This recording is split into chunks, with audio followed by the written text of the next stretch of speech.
Hello guys and welcome back to my channel Study with me 994.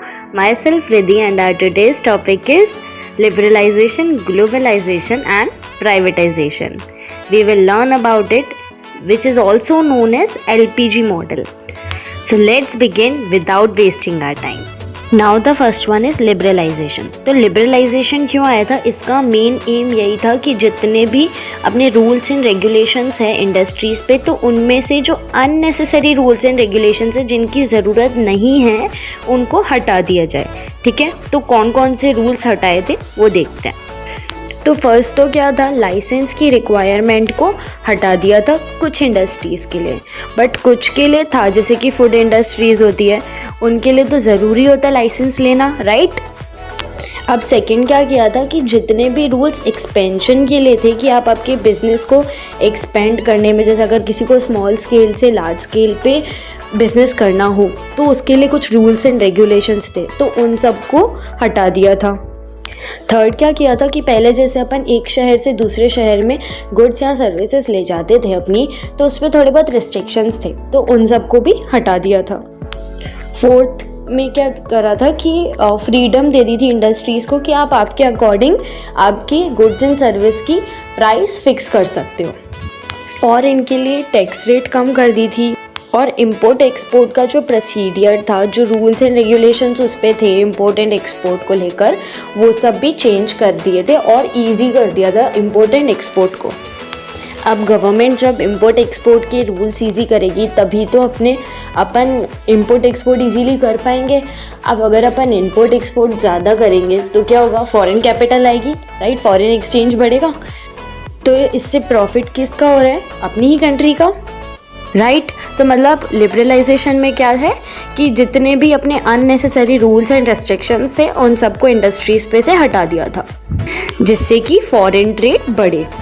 Now moving towards the next part, that is privatisation. So students, let me clear you if you are confused in the spelling of privatization, liberalization and globalization. So if there is SA used in the mid of the spelling, so that is according to British English, and if there is ZA used in the spelling, so it is according to American English.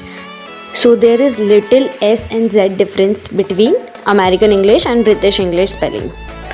Now let's come back to the point, that is privatization.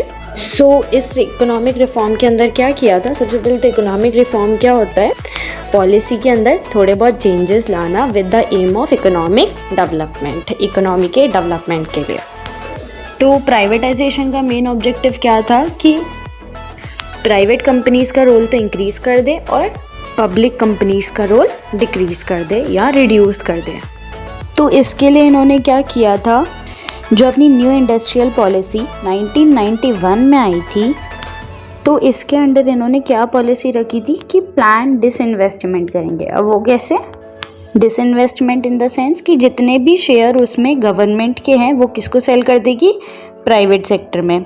क्योंकि अपने इधर क्या rule है कि 51% अगर किसी भी company में शेयर गवर्नमेंट के होते हैं तो वो कंपनी कौन सी होती है, पब्लिक कंपनी। अब अगर ये 51% शेयर से खुद के शेयर रिड्यूस कर देगी गवर्नमेंट, तो वो किस में चेंज हो जाएगी ऑटोमेटिकली, प्राइवेट कंपनी में। तो प्राइवेटाइजेशन बढ़ेगा, प्राइवेट कंपनीज को बढ़ावा दे रहे हैं। Now the last topic is globalisation. तो ग्लोबलाइजेशन का मेन मोटिव क्या था कि अपन एक्सपोर्ट और इंपोर्ट दोनों चीज़ें ग्लोबली करें, जैसे कि जो अपने इधर प्रोडक्ट मैन्युफैक्चर हो रहे हैं वो अपन और कंट्रीज़ में भी बेचें, ग्लोबली एक्सपेंड करें अपना बिजनेस, और इम्पोर्ट भी करें अपने इधर जो बाहर से चीज़ें मिल रही हैं उनको। तो 1991 से पहले क्या था कि रिस्ट्रिक्शंस थे, अगर अपन इंपोर्ट करते हैं कोई सामान, अगर अपन मंगवाते हैं बाहर से कंट्रीज से, तो रिस्ट्रिक्शंस थे, जैसे कि लाइसेंसिंग करानी पड़ती थी अगर अपन कुछ सामान मंगवा रहे हैं, टैक्स लगता था बहुत सारा, और क्वांटिटी पे भी रिस्ट्रिक्शंस थे कि आप इस क्वांटिटी से ज़्यादा नहीं मंगवा सकते हो। तो 1991 की पॉलिसी के बाद क्या हुआ था, गवर्नमेंट ने ग्लोबलाइजेशन को इजी कर दिया। अब ग्लोबलाइजेशन से क्या होता है, इंटरडिपेंडेंसी बनी रहती है, जैसे कि अगर इंपोर्ट और एक्सपोर्ट दोनों सही होगा, न्यूट्रल लेवल पे होगा, तो कुछ चीज़ें होती है जैसे तो जैसे कि पेट्रोल है वो अपन सऊदी अरब से इंपोर्ट करवाते हैं क्योंकि अपने इधर ज़्यादा क्वांटिटी में नहीं है, राइट, पेट्रोल और डीजल। और जैसे अपने इधर इंडिया में हैंडीक्राफ्ट की इंडस्ट्रीज़ अच्छी है और एग्रीकल्चर काफ़ी अच्छा होता है, तो अपन ये चीज़ें एक्सपोर्ट करते हैं, राइट। तो इससे क्या होता है, इंटरडिपेंडेंसी बनी रहती है।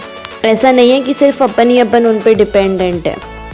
तो ग्लोबलाइजेशन से देखो क्या हो रहा है कि डजेंट मैटर जहाँ आप ट्रेड करना चाहते हो वो आपसे 7 समुंदर दूर हो या 8 समुंदर दूर हो जगह, पर आप ट्रेड कर पा रहे हो। It is very easy now a days. Okay guys, that's all for today. Hope you like the video.